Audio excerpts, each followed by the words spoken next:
Hello, in today's video we're going to look at, I'm actually going to share with you a creative form of meditation that will support you in letting go of the attachment to any outcome. And so welcome to the Anam Cara House. I'm Maggie Schreiber.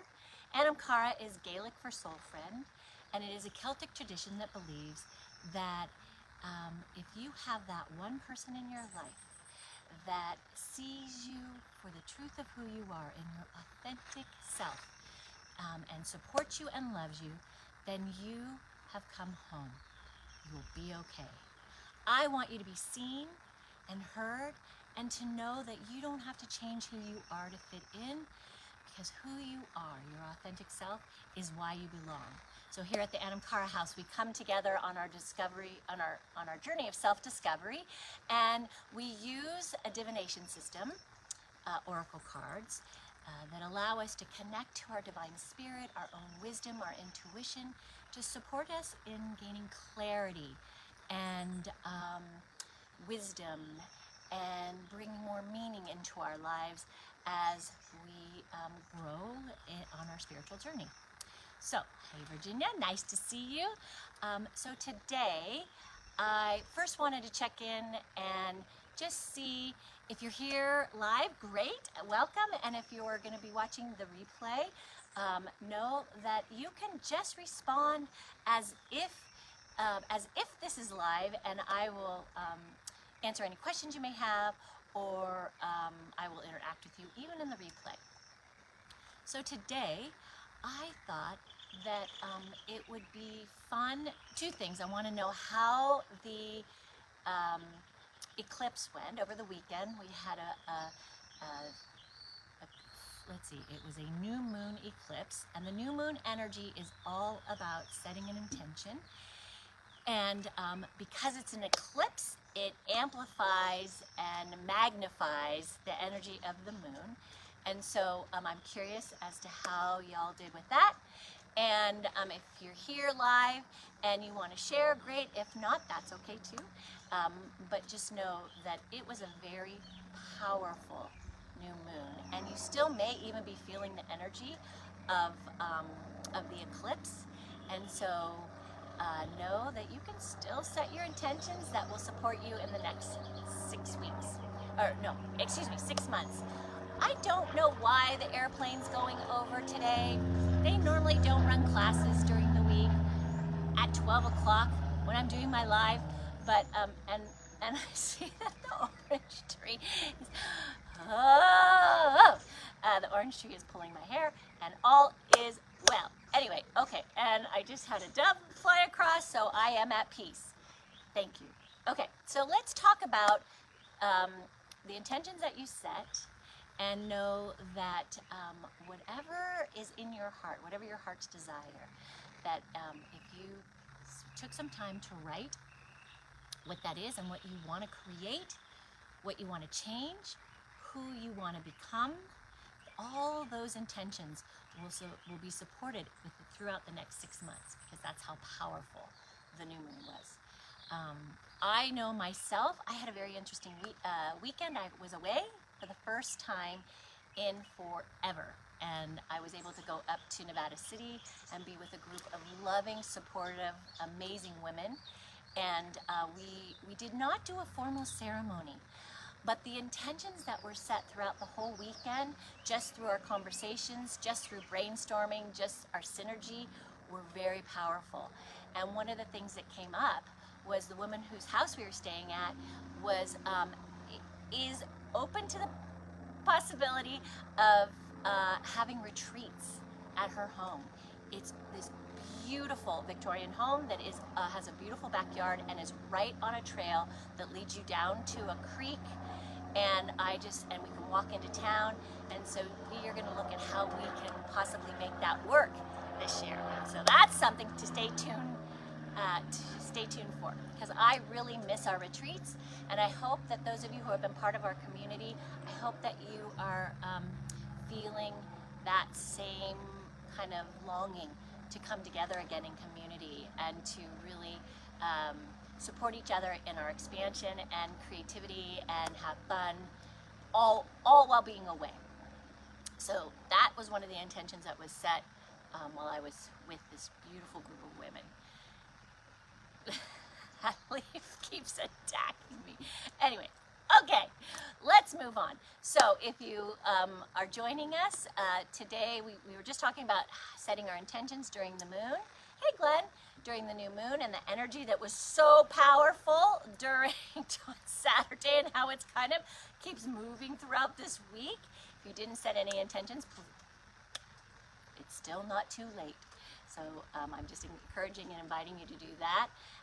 And so today I want to share with you something that happened.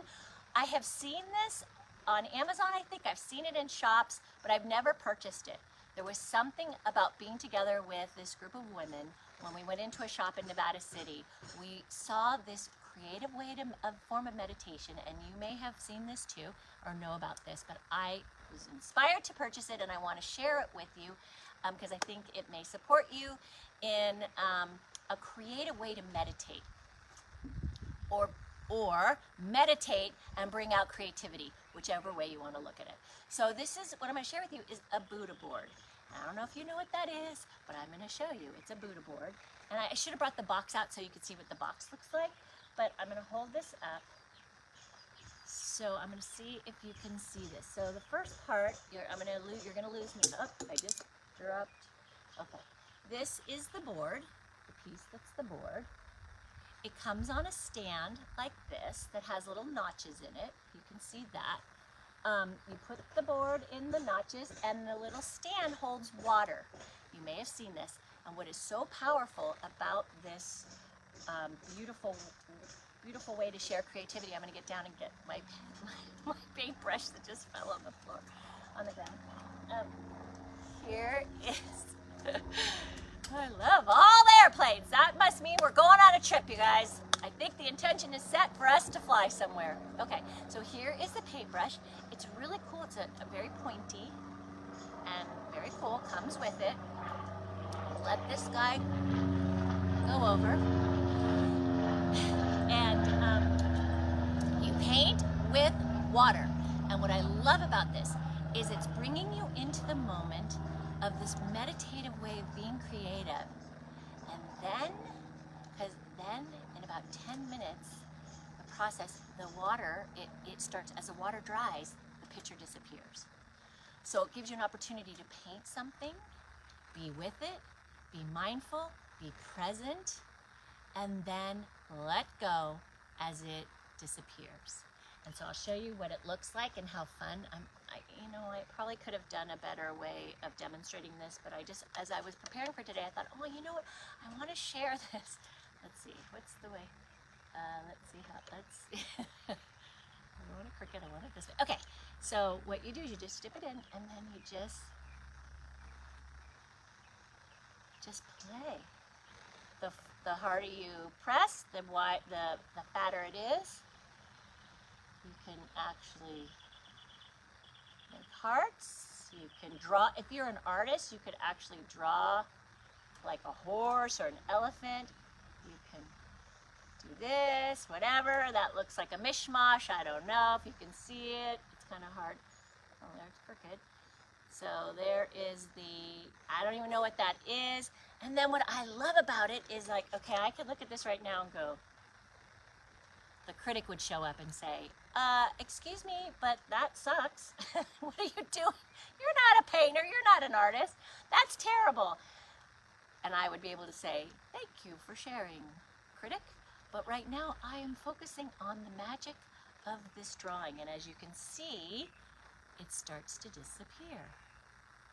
And so I can say, well, what I'm seeing right now and of course this is all going on in your head, you're not talking out loud when you're doing this, but you just kind of look, and now there's a whole new feeling, a whole new essence, a whole new, isn't it cool? So then I could continue to just do something as it, oh, yeah, my critic right now is going, I can't believe you're sharing this with people. That is just horrible. It doesn't matter. Perfection. Be quiet, perfectionist. and then you just meditate on it, and whatever comes from the image, use it like an oracle card. It could be really, really cool. And then you have to let go and not be attached to it because it disappears. Now, if you are someone that has a hard time letting go, especially something that you love, oops, I just spilled water all over my pant leg. If it's something you love, then that is really hard if you're an artist and you work and you do it. So what you could do if you needed to save it because it really meant something to you, just take a picture of it. And there you go. You have that as a beautiful form of art that speaks to you, that has meaning if you want to take a picture. I would invite you, though, this part's pretty easy for me, to let go of the image and, you know, that is terrible, but you know, that kind of says love, right?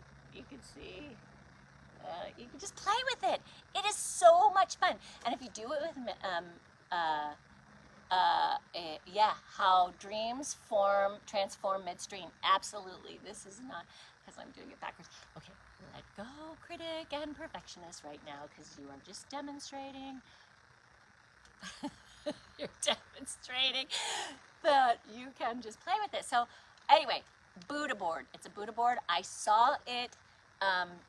I've seen it all over, and I keep going, no, that seems dumb. I don't want that. And this weekend, in this eclipse, new moon, intention, powerful energy, 3 of us bought this. One of my friends bought it for her preschool, which I thought was pretty interesting. She's going to put it outside, and the kids can go out there and they can paint with the water, and then it will just all disappear. So she's going to use it for that.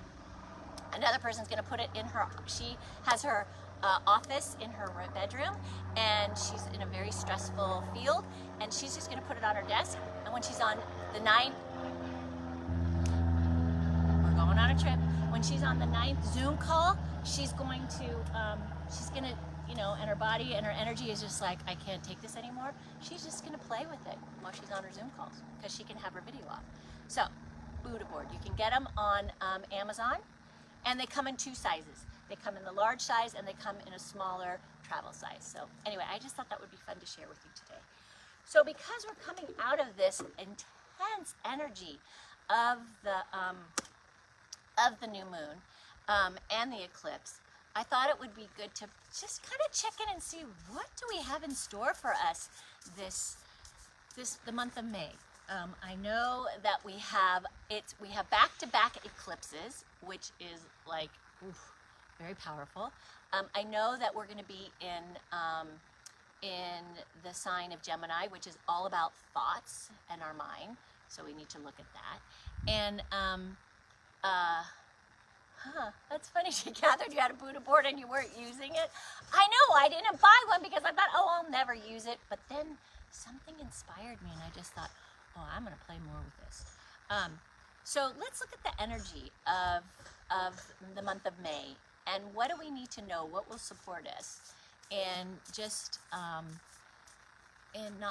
but in being in this flow of energy, we have, okay, Glenn wants card. Okay, Glenn, you got me back. Okay, Glenn chose card number 3. So I'll go back to that. Let's see. So we'll pick 3 cards. I'm going to choose 3 cards right now. And we'll see what, I know that Mercury's going to be in retrograde. So there's going to be a lot of that to deal with. So we need a lot of support. I know this month is going to be a whopper.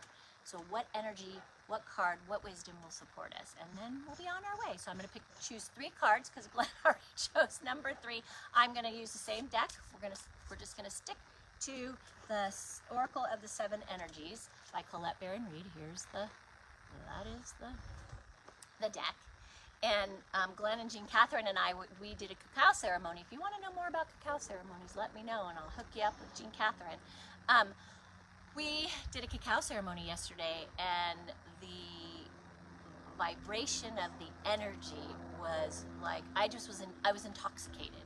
So we have a lot of energy coming through May and a lot of opportunities, and possibilities that can open up for us. So let's see what's possible.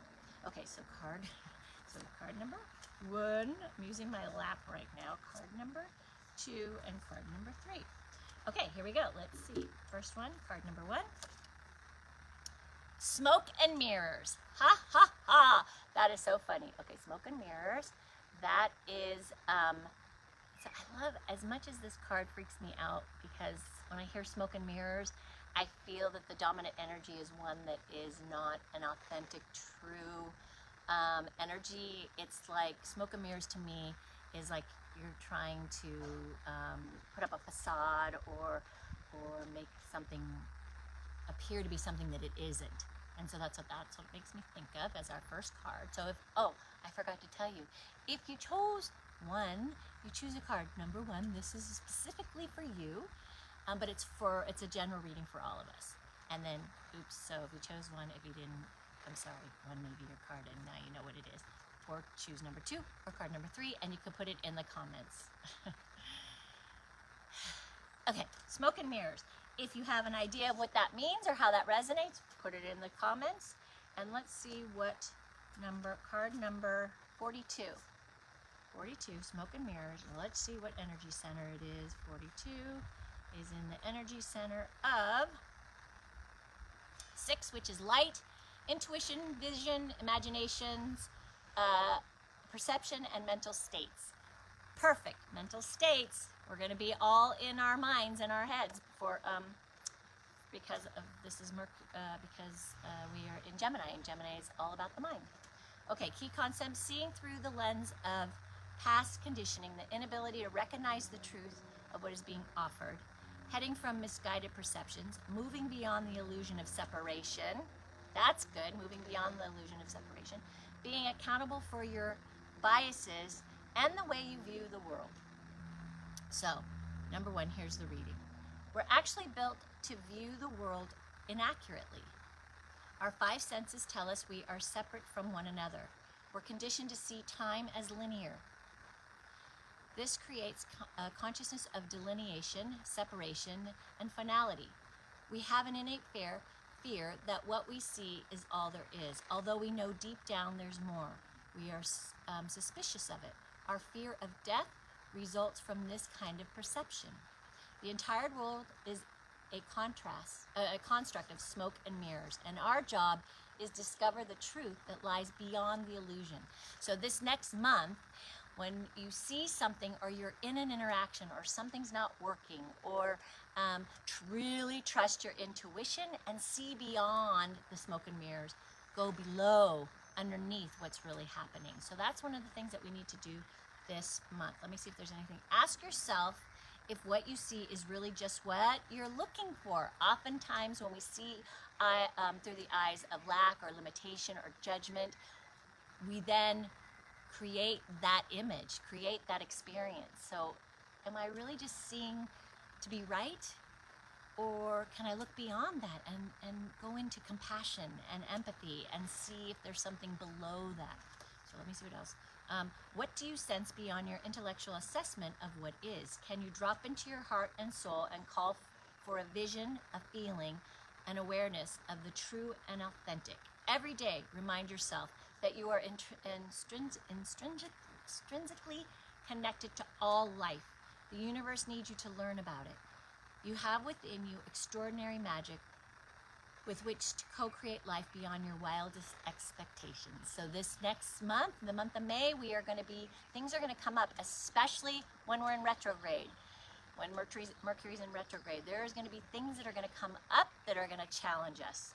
And so if we can take a breath and look beyond what is being presented and open to the magic of who we are and what we know and our intuition, it's going to support us in having a much easier month. So that's the first card. Okay, card number 1. Card number 2, if anyone, intrinsic patience. Yes. Okay, card number 2. You chose card number 2. I'm out of practice, Glenn. I forgot how to do this. Card number 2. Oh, this is so cool. Okay, so we start with smoke and mirrors, and we're seeing things at face value, and we're seeing things through the eyes of our judgments, our our worldview, our wounding, right? And we're being asked to look beyond that so that we can have a beautiful uncaging.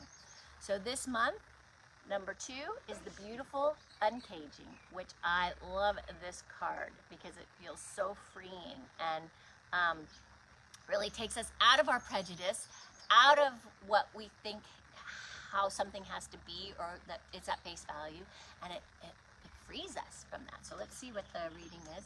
And I'm almost done. Thanks for hanging with me on this lunch hour in the Pacific Standard Time. If you're somewhere else, whatever you're doing right now, I'm so happy you're joining us. Okay, so this is card number, so it's number 14, which is a lower energy center, which means, let's go to 14.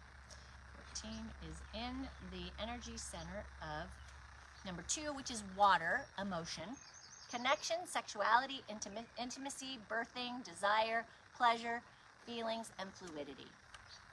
Here we go.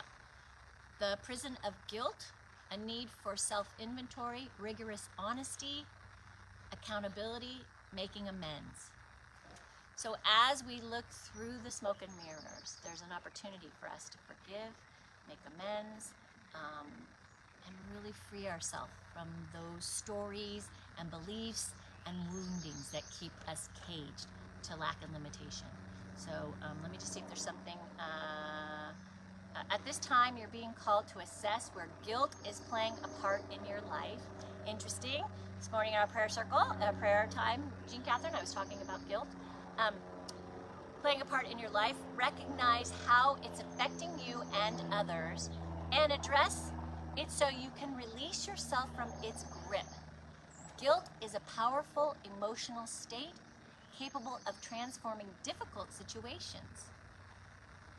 I've never thought of it that way. Let's read on.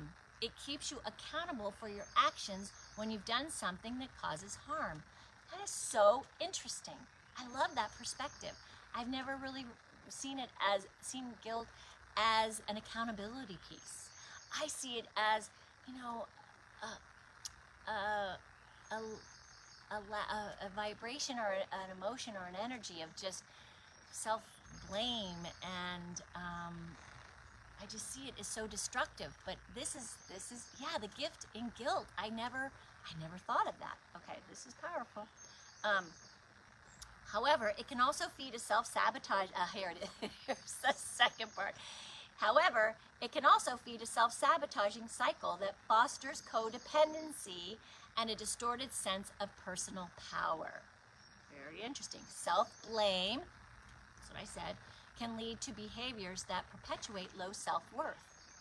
Have you done or said something for which you need to make amends? Have you disregarded a boundary or broken a promise? Guilt can make you aware of potential ways you have given injury and show you how to redress the transgression. When you sincerely admit you are wrong and begin the process to fix it, this is an act of accountability, responsibility, and then, of course, liberation, which is the uncaging.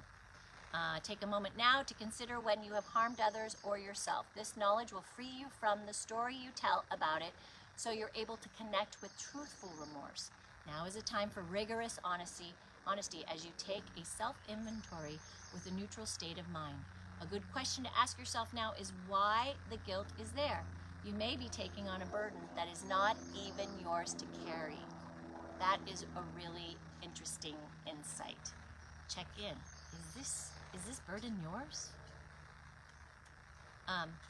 Finally, pay attention, take action, and uncage yourself from the prison of your own making.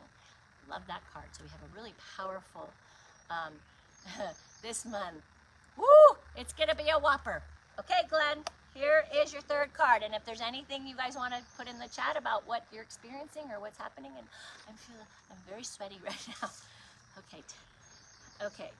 So then, smoke and mirrors, uncaging, beautiful uncaging, and we go into a time machine. So this is so perfect for you, Glenn. The time machine. What the heck does that mean, right? The time machine. Okay, so where does that bring you? So it's a lower energy center. Let's see. Number 3, card number 3. It's in the energy center of Earth, grounding, money, family, inherited traits, survival, primitive instincts, security, stability, and the material world. Inherited patterns, conditioning, lessons already learned, cellular memory, honoring the past without being trapped there. So as we look beyond the smoke and mirrors and we go into this beautiful uncaging, we use guilt or anything we've done, we look at it as from a more healthier place, seeing it as a way to be accountable. Then we go into this place that is honoring. That helps us to honor the past, but then move forward. So let's see. We rely on stories we inherit from our ancestors, our families, our culture, and the world around us to construct a map of our reality. And that reminds me of the last card that said, is it your burden to carry? Is this your burden? Or is it something that's come from the past, that's come from your ancestors, your culture, something that doesn't even relate to you right now? As we develop new stories in life, we build on those old foundations, repair them when we can, or tear them down to begin again. The best and most powerful traits and experiences of your ancestors are yours to integrate into your life so you don't have to revisit their hardships or rectify their mistakes. Do you have to carry their burden through your life? I don't know. Yes, time to move on. Or on. You have a magical map with which to navigate your current circumstances. Look to the past for answers now. Ask yourself, in this situation, what can I learn from those who came before me? What traits can I emulate in order to move through this challenge with wisdom? How can I build on what I already know and integrate this understanding? What might I do differently? So really, instead of carrying the story, the burdens, the past lives of your ancestors, learn from them, take the nuggets, and then move forward in your life. We're going on a jet plane. Okay, this is a sign. Okay, almost done. Sometimes you'll walk blindly into traps set in the past. Oh, yeah, been there. Perhaps you couldn't see that you were repeating a pattern until you were well in it. I do that just in my own past. Like, forget my ancestors, I fall into the trap of my own past patterns. It's like, I did it again. Okay. No more sacrificing, no more martyring, just recognize it and move forward. Let's see, the best course of action here is to rest, practice self-compassion, and make a conscious choice to do something different next time. Clarity will come. Remember that if you do what you always did, you'll get what you always got. History repeats itself only if you allow it. The most important thing is that you are becoming aware of the patterns, and you make a different choice regarding how you respond to life right now. So in relationships, patterns happen. We have very ingrained patterns in relationships. So this month, it's important. When you are interacting with someone, notice that, is it smoke and mirrors? Are you seeing what you want to see because that's what you always have seen and because you want to be right about it? Or can you look beyond the smoke and mirrors and learn what's underneath it, or be compassionate and come, and discover what's really going on? Then move to this place of this beautiful uncaging where you can release any guilt that you may have of what you have. This is a very healing, all about healing this is a shadow reading. Not surprising with Mercury in retrograde. Holy moly. Hold on to your hats. We're gonna have to come together and support each other, because this is really a shadow reading. And so the beautiful uncaging is to look at the guilt as a support, as an accountability. Don't get caught up in the guilt to take steps that are codependent, but use it as feedback, right? Oh, I'm feeling guilty. What does that mean, right? And then find the freedom from it. And then finally, go into the time machine and know that you don't have to carry the burden of your ancestors or your own pattern that has happened as a result of of your core wounding, we can change our patterns. We just have to be aware of that. And so with Mercury in retrograde and another eclipse, holy moly, this reading is very supportive of working in the shadow and being able to move beyond it, recognizing it, being radically accepting of it, and then be prepared to move beyond it through all the support that this shadow work will give you. Much healing can happen. So let's see, Jean Catherine, my Facebook Live this morning was all about the shadow. Of course it was, Jean Catherine. When two peas are in a pod, we have lots of synchronicities. We are on the same page, and the cards agree. Why? Because it's the dominant energy that's happening around us and what's going to be happening this next month. And so the cards reflect that. So I love that. All right, I've gone on pretty long. This was a double whammy. We got to see the Buddha board, and we got to do a card reading. And so I will see you next week. Thank you for joining me. If you're here live, I send my love, and thank you for joining me live. And if you're watching the replay, be sure to make comments, because I will definitely respond. If you have questions about the Buddha board, or if you want to have your own, you're welcome, Virginia. If you would like to have a more personal reading, or you want to do some Anam Cara coaching, please message me, and I would love to share with you how to schedule and how to work with me. So as we leave today, I'm going to send you my love through this Buddha board. Gosh. And know that my crazy hearts will disappear, and I'm not attached, but know that the energy of love is there for you. So I will see you guys next week. Thank you so much, and enjoy the rest of your week. Happy Mother's Day to those of you who are moms, those of you who have had a mom, and those of you who know a mom. Happy Mother's Day. Bye.